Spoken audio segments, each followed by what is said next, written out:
Hi all, stay calm score high സീരീസിലെ 5ാമത്തെ വീഡിയോയിലേക്ക് എല്ലാവർക്കും സ്വാഗതം. എന്റെ പേര് Sindhu Saralabai, career and adolescent counsellor ആണ്. നമ്മൾ പഠിക്കാനായിട്ട് ഇരിക്കുമ്പോഴായിരിക്കും ഫോണിൽ കോൾസ് അല്ലെങ്കിൽ മെസ്സേജസ് അല്ലെങ്കിൽ നോട്ടിഫിക്കേഷൻസ്. അപ്പോഴത്തേക്ക് നമ്മുടെ പഠനത്തിലുള്ള ശ്രദ്ധയൊക്കെ അങ്ങ് പോകും, നമുക്ക് കോൺസെൻട്രേറ്റ് ചെയ്യാൻ പറ്റാണ്ടാവും. ഇത് ഒരാളുടെ മാത്രം പ്രശ്നമല്ല, മിക്കവരും ഫേസ് ചെയ്യുന്ന പ്രശ്നമാണ്. അപ്പൊ ഈ ഡിസ്ട്രാക്ഷൻസിനെ നമുക്ക് എങ്ങനെ ഒഴിവാക്കാം, പ്രത്യേകിച്ചും ഫോൺ മൂലമുള്ള ഡിസ്ട്രാക്ഷൻസിനെ എങ്ങനെ നമുക്ക് ഒഴിവാക്കാം എന്നുള്ളതിനെ കുറിച്ചിട്ടുള്ള സിമ്പിൾ ആയിട്ടുള്ള കുറച്ച് ട്രിക്സ് ആണ് നമ്മൾ ഇന്നിവിടെ പങ്കുവയ്ക്കുന്നത്. നമ്മൾ ആദ്യം പറയുന്നത് how to use your phone wisely എന്നുള്ളതാണ്.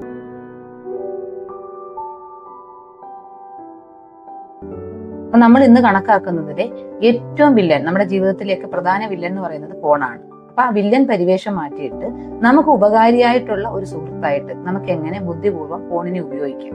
ആദ്യം നമ്മൾ ചെയ്യേണ്ടത് സ്ക്രീൻ ടൈമിന്റെ ലിമിറ്റ് സെറ്റ് ചെയ്യുക എന്നുള്ളതാണ്.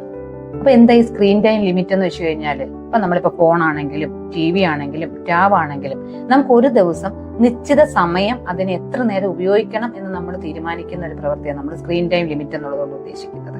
അപ്പം ഈ സ്ക്രീൻ ടൈം ലിമിറ്റ് ചെയ്താലുള്ള ഗുണം എന്തൊക്കെയാണ്? നമ്മുടെ കുട്ടികളിലെ പഠനം, അല്ലെങ്കിൽ അവരുടെ ഉറക്കം, അവരുടെ പെരുമാറ്റം, അവരുടെ കണ്ണിന്റെ ആരോഗ്യം, ഇതെല്ലാം കീപ്പ് ചെയ്യുന്നതിന് നമ്മൾ ലിമിറ്റ് സെറ്റ് ചെയ്യുക എന്നുള്ളത് വളരെ അത്യാവശ്യമാണ്.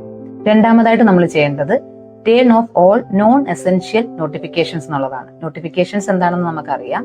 നമ്മുടെ മൊബൈലിലേക്ക് വരുന്ന പിങ് അല്ലെങ്കിൽ സൗണ്ട് അല്ലെങ്കിൽ മെസ്സേജസ്, ഇതിനൊക്കെയാണ് നമ്മൾ നോട്ടിഫിക്കേഷൻസ് എന്ന് പറയുന്നത്.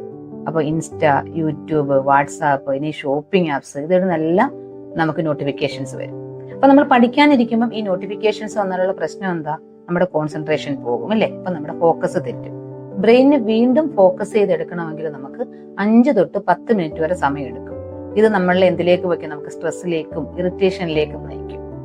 അപ്പൊ ഈ ഫോക്കസ് എന്ന് പറയുന്നത് ഒരു ടാലന്റ് അല്ല, അത് നമ്മൾ ഡെവലപ്പ് ചെയ്ത് കൊണ്ടുവരുന്ന ഒരു സ്കില്ലാണ്. അപ്പൊ നമ്മൾ ഇങ്ങനെ ഡെവലപ്പ് ചെയ്ത് കൊണ്ടുവന്ന ഈ സ്കില്ലിനെ നമ്മൾ പോലും അറിയാതെ ഈ നോട്ടിഫിക്കേഷൻസ് കവർന്നെടുക്കും. മൂന്നാമതായിട്ട് നമുക്ക് ചെയ്യാൻ പറ്റുന്നത്, പഠിക്കാനിരിക്കുമ്പം നമ്മുടെ ഫോണിനെ ഡു നോട്ട് ഡിസ്റ്റർബ് മോഡിലേക്ക് ഇടുക. ഫോൺ തന്നെ അതിനെ ഡിസ്റ്റർബ് ചെയ്യരുത് എന്ന് പറയുന്ന ഒരു മോഡാണ് ഈ ഡു നോട്ട് ഡിസ്റ്റർബ്. ഈ സമയത്ത് എന്തായിരിക്കും? നമ്മുടെ കോൾസിന് സൗണ്ട് ഇല്ല, മെസ്സേജസ് ഇല്ല, നോട്ടിഫിക്കേഷൻസിന്റെ പോപ്പപ്സ് ഇല്ല, ഫോണിനോടൊപ്പം തന്നെ നമുക്കും ഡിസ്റ്റർബൻസ് ഇല്ല. പിന്നെ നമുക്ക് എന്ത് ചെയ്യാം? ഈ ഫോണിനെ നമുക്ക് സ്റ്റഡി ടൂളായിട്ട് ഉപയോഗിക്കാം, ഇല്ലേ? അതായത് ടൈമർ സെറ്റ് ചെയ്യാൻ വേണ്ടിയിട്ട്. കഴിഞ്ഞ പ്രാവശ്യം നമ്മൾ കഴിഞ്ഞ വീഡിയോയിൽ പറഞ്ഞിട്ടുണ്ടായിരുന്നു പൊമറോഡോ ടെക്നിക്കിനെ കുറിച്ചിട്ട്. അതായത് 25 മിനിറ്റ് നമ്മൾ പഠിക്കുന്നു, 5 മിനിറ്റ് നമ്മൾ ബ്രേക്ക് എടുക്കുന്നു എന്നുള്ളത്. അപ്പൊ ആ ടൈമർ സെറ്റ് ചെയ്യാനായിട്ട് നമുക്ക് ഈ ഫോണിനെ ഉപയോഗിക്കാം. പിന്നെയോ, ഓഡിയോ ലേണിങ്ങിന് വേണ്ടിയിട്ട് നമുക്ക് ഈ ഫോണിനെ ഉപയോഗിച്ചുകൂടെ? നമ്മുടെ ലെസൺസിനെയൊക്കെ നമ്മൾ റെക്കോർഡ് ചെയ്ത് വെക്കുന്നു. പിന്നീട് നമ്മൾ ബസ്സിലോ ട്രെയിനിലോ എപ്പോഴെങ്കിലും ട്രാവൽ ചെയ്യുന്ന സമയത്തൊക്കെ നമുക്ക് ഇത് വീണ്ടും കേൾക്കാം. കുറച്ചുകൂടി നമ്മൾ കൺസെപ്റ്റ് അറിഞ്ഞ് പഠിക്കേണ്ട സബ്ജക്ട്സ് അല്ലേ മാത്സ്, സയൻസ് എന്നൊക്കെ പറയുന്നത്. അപ്പൊ അതിന്റെ എക്സ്പ്ലനേഷൻ വീഡിയോസ്, അതായത് നമ്മൾ പഠിച്ചു കഴിഞ്ഞതിന് ശേഷം ഡൗട്ട്സ് ഒക്കെ ക്ലിയർ ചെയ്യാൻ വേണ്ടിയിട്ട് ഒരു നിശ്ചിത സമയം നമുക്ക് അങ്ങനെയുള്ള ലേണിങ്ങിന് വേണ്ടിയിട്ട് നമുക്ക് ഈ ഫോണിനെ ഉപയോഗിക്കാം. നമ്മൾ എപ്പോഴും ഉപയോഗിക്കുന്ന ഈ ഗൂഗിള് അല്ലെങ്കിൽ ChatGPT, ഇതൊക്കെ നമുക്ക് ഒരു എന്റർടൈൻമെന്റ് പർപ്പസ് എന്നുള്ളതിന് പകരം ലേണിംഗ് പർപ്പസിന് വേണ്ടിയിട്ട് വളരെ എഫക്റ്റീവായിട്ട് ഒരു നിശ്ചിത സമയം സെറ്റ് ചെയ്ത് നമുക്ക് ഫോണിനെ ഉപയോഗിക്കാം. രണ്ടാമത്തെ നമ്മുടെ മെയിൻ പോയിന്റ് എന്ന് പറയുന്നത് create A dedicated study zone എന്നുള്ളത്.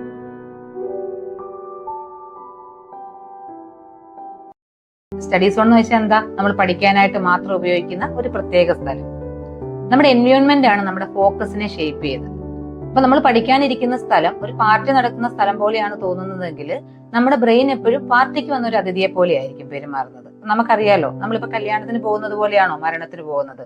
അങ്ങനെ തിരഞ്ഞെടുക്കുന്ന ആ സ്ഥലത്തിന് നല്ല വെളിച്ചം ഉണ്ടായിരിക്കണം, നമ്മുടെ ബുക്കിലേക്ക് തന്നെ ഡയറക്റ്റ് പ്രകാശം അടിക്കുന്ന രീതിയിലായിരിക്കണം, നമുക്ക് സൗകര്യപ്രദമായിട്ട് നല്ല നിവർന്നിരുന്ന് പഠിക്കാനായിട്ട് പറ്റണം. പിന്നെയോ, കിടന്നുകൊണ്ടുള്ള പഠിത്തം നമ്മൾ അങ്ങ് ഒഴിവാക്കണം. അതുപോലെ പഠിക്കുന്ന ഈ സമയമാണെങ്കിലും എല്ലാ ദിവസവും ഒരേ സമയം തന്നെ നമ്മൾ പഠിക്കാനായിട്ട് സെലക്ട് ചെയ്യുക. അപ്പൊ അതൊരു ഹാബിറ്റ് ആയിട്ട് മാറും, നമ്മുടെ പഠനം എളുപ്പമാകും. മൂന്നാമത്തെ നമ്മുടെ മെയിൻ പോയിന്റ് എന്ന് പറയുന്നത് ഈ ഡിസ്ട്രാക്ഷൻസിനെ ബ്ലോക്ക് ചെയ്യുന്ന ആപ്സ് ഉണ്ട്, അതിനെ ഇൻസ്റ്റാൾ ചെയ്യുക എന്നുള്ളതാണ്.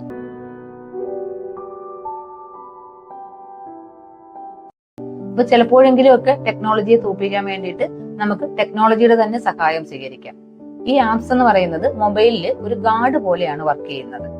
ഇത് നമ്മളെ എങ്ങനെയാ സഹായിക്കുന്നതെന്ന് വെച്ച് കഴിഞ്ഞാൽ, നമ്മൾ പഠിക്കാനിരിക്കുമ്പം ടൈം വേസ്റ്റിംഗ് ആയിട്ടുള്ള ആപ്സിനെയൊക്കെ ബ്ലോക്ക് ചെയ്തിട്ട് ആ ഡിസ്ട്രാക്ഷൻസിനെ അങ്ങ് ഒഴിവാക്കി നമ്മളെ ഫോക്കസ് ചെയ്യാനായിട്ട് സഹായിക്കും. ഒരു ഉദാഹരണം പറഞ്ഞു കഴിഞ്ഞാൽ, നമ്മൾ പഠിക്കാനിരിക്കുമ്പോൾ ഇൻസ്റ്റ ഓപ്പൺ ചെയ്യാൻ നോക്കുവാണെങ്കിൽ നോട്ട് അലൗഡ് നൗ എന്നുള്ള ഒരു മെസ്സേജ് ആയിരിക്കും അപ്പോൾ വരുന്നത്.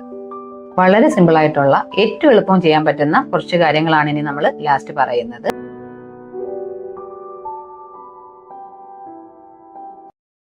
അതായത് നമ്മൾ പഠിക്കാനിരിക്കുമ്പോൾ കഴിവതും നമ്മുടെ ഫോണിനെ നമ്മുടെ അടുത്ത് വെക്കാണ്ട് അടുത്തൊരു മുറിയിൽ അങ്ങ് കൊണ്ടുവെക്കുക.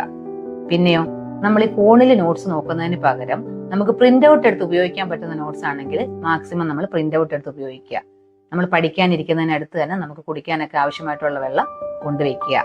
പിന്നെയോ പേരൻസിനോട് പറയാനുള്ളതെന്ന് വെച്ച് കഴിഞ്ഞാൽ ഈ ഫോൺ എടുക്കരുത് എന്ന് കുഞ്ഞുങ്ങളോട് പറയുന്നതിന് പകരം അതിനെ നമുക്ക് എങ്ങനെ കൺട്രോൾ ചെയ്ത് ഉപയോഗിക്കാം എന്നുള്ളത് നമ്മുടെ കുഞ്ഞുങ്ങൾക്ക് പറഞ്ഞു കൊടുക്കുക. ഈ ഡിസ്ട്രാക്ഷൻസ് ഒന്നും തന്നെ നമ്മളെക്കാൾ ശക്തരല്ലെന്നും നമ്മുടെ സ്വപ്നങ്ങളും ലക്ഷ്യവും ഭാവിയും ഒക്കെ അതിന് മുകളിലാണെന്ന് മനസ്സിലാക്കി ബുദ്ധിപൂർവ്വം മുന്നോട്ട് പോകുക. പേരൻസിന്റെയും സ്റ്റുഡൻസിന്റെയും എക്സ്പെക്ടേഷൻസ്, അതുപോലെ നമുക്കുണ്ടാകുന്ന പ്രഷർ, അതിനെ എങ്ങനെ നമുക്ക് ശാന്തമായിട്ട് ഹാൻഡിൽ ചെയ്യാം, അങ്ങനെയൊക്കെയുള്ള കാര്യങ്ങളെ കുറിച്ചിട്ട് നമുക്ക് അടുത്ത വീഡിയോയിൽ പറയാം.